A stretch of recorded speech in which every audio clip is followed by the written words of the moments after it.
All right, so I've got a '09 Honda Pilot. The lower bolt is seized into the bushing for the shock. I'll try something a little different. Normally what I do is I cut these. Cut the bolt, and then I just replace the bolt. And I'm still gonna replace the bolt, but I wanna try this because cutting through this lower bolt takes some time because you don't have a lot of space. You can only use a certain size Sawzall blade.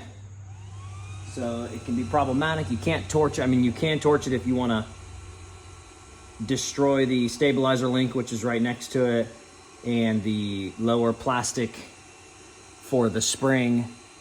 So you'll end up melting that stuff. And I know there's guys out there that are okay with that, and I am not. So I don't wanna have to buy a stabilizer link because it's obviously right here. And so if I'm torching down here, they're literally right next to each other, and I don't wanna have to buy that either. And I'm not gonna melt that and then send it down the road and put my name on it. So I would like to try to do this versus having to cut through it. So we'll see, I don't know. It's already, the bushing itself is spinning inside the shock. So the bolt does completely spin, it's just seized all together. So I'm just gonna heat this up and we'll see if it works. It may or may not work, I have no idea. We're gonna find out together. If I have time, I'll try stuff like this, but I don't always have time. Well, I think that's probably good, I suppose.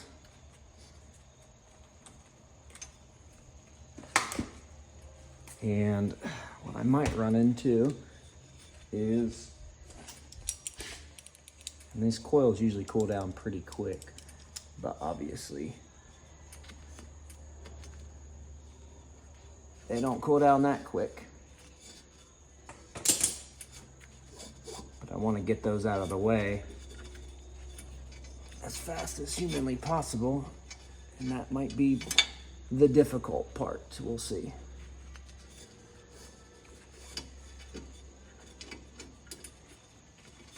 Actually don't feel that too bad, honestly. It's there. I can feel it's a little warm through the gloves, but it's not horrible, so.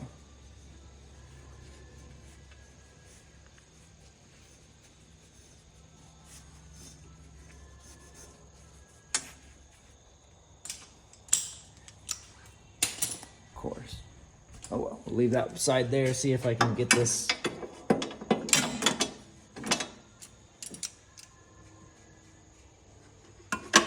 Sometimes when you're trying stuff like this, you find out it's just not worth messing with, and you just better off just to cut it or figure out a better way. There's always multiple ways to do something. And that's the joys of trying stuff like this, is you just don't know until you try it. So we'll find out if it's gonna work or not.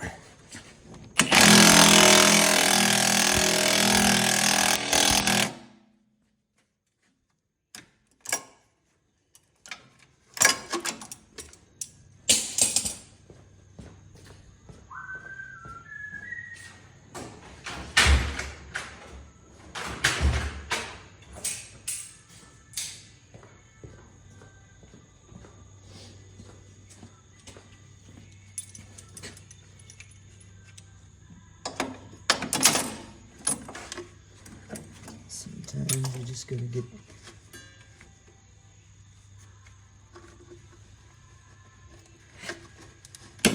bigger vice grips, I don't know.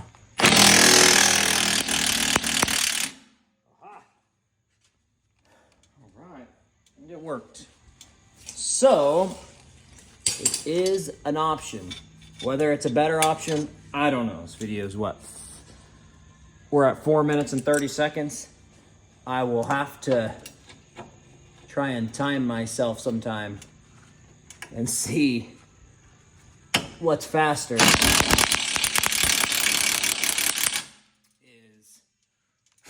Is it faster to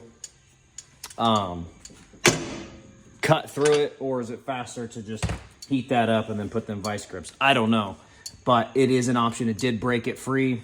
Now I just got to get it to push through, which is not that big of a deal. And you know, I'll get the shock out once I unbolt the top. So I just really want to try to break it free from that bushing and see if that would actually work. So if you have one of these induction heaters and you have the universal coil, it will work. I've been using it more and more on kind of random stuff like this, just to see what it does and doesn't work on, and what it's worth or not worth using when I have some extra time in the shop. And so I was like, you know what, I'm gonna give that a shot and see. So hopefully this will at least give you an idea, and at least branch out, and hopefully maybe you can try some stuff and see some different things that might work for you. Appreciate you watching. Thanks.